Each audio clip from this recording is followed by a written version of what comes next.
নমস্কার, আপনাদের সবাইকে স্বাগত জানাই। নিউজিল্যান্ডের বিপক্ষে প্রথম টি-20 ম্যাচে দারুণ জয়ের পর এবার দ্বিতীয় ম্যাচের আগে ইতিবাচক পরিস্থিতিতে রয়েছে বাংলাদেশ ক্রিকেট দল। অন্যদিকে কিছুটা চাপের মধ্যেই রয়েছে সফরকারী দল নিউজিল্যান্ড। প্রথম ম্যাচে বাংলাদেশ চমৎকার পারফরম্যান্স করে 181 তাড়া দিয়ে রানের লক্ষ্য সফলভাবেই তাড়া করে জয় তুলে নেয়। এই জয়ের ফলে 3 ম্যাচের সিরিজে 1 ব্যবধানে এগিয়ে যায় স্বাগতিকরা। এবার দ্বিতীয় ম্যাচের আগে দুই দলের পরিস্থিতি নিয়ে আলোচনা করা যাক।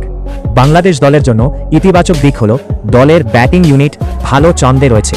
বিশেষ করে তরুণ ক্রিকেটার তাওহিদ হৃদয় এবং শামীম হোসেন গুরুত্বপূর্ণ ভূমিকা পালন করেছেন। অন্যদিকে নিউজিল্যান্ড দলের জন্য একটি গুরুত্বপূর্ণ বিষয় সামনে এসেছে।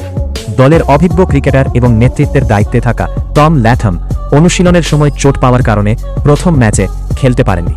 তার দ্বিতীয় ম্যাচে খেলা এখনও নিশ্চিত নয়। তবে এখানে একটি বিষয় পরিষ্কারভাবে বলা জরুরি, এখনও পর্যন্ত তার ইনজুরি বা পরবর্তী ম্যাচে অংশগ্রহণ নিয়ে কোনো অফিসিয়াল চূড়ান্ত ঘোষণা পাওয়া যায়নি। যদি তিনি পরবর্তী ম্যাচগুলোতে অংশ নিতে না পারেন তাহলে সেটি অবশ্যই নিউজিল্যান্ড দলের জন্য একটি চ্যালেঞ্জ হতে পারে। একই সঙ্গে বাংলাদেশের জন্য কিছুটা সুবিধা তৈরি হতে পারে। সব মিলিয়ে বলা যায় দ্বিতীয় ম্যাচটি দুই দলের জন্যই গুরুত্বপূর্ণ। বাংলাদেশ সিরিজ নিশ্চিত করতে চাইবে আর নিউজিল্যান্ড চেষ্টা করবে ঘুরে দাঁড়াতে। দর্শকদের জন্য পরামর্শ, চূড়ান্ত একাদশ এবং ইনজুরি আপডেট জানার জন্য ম্যাচের আগে অফিসিয়াল ঘোষণার দিকে নজর রাখুন।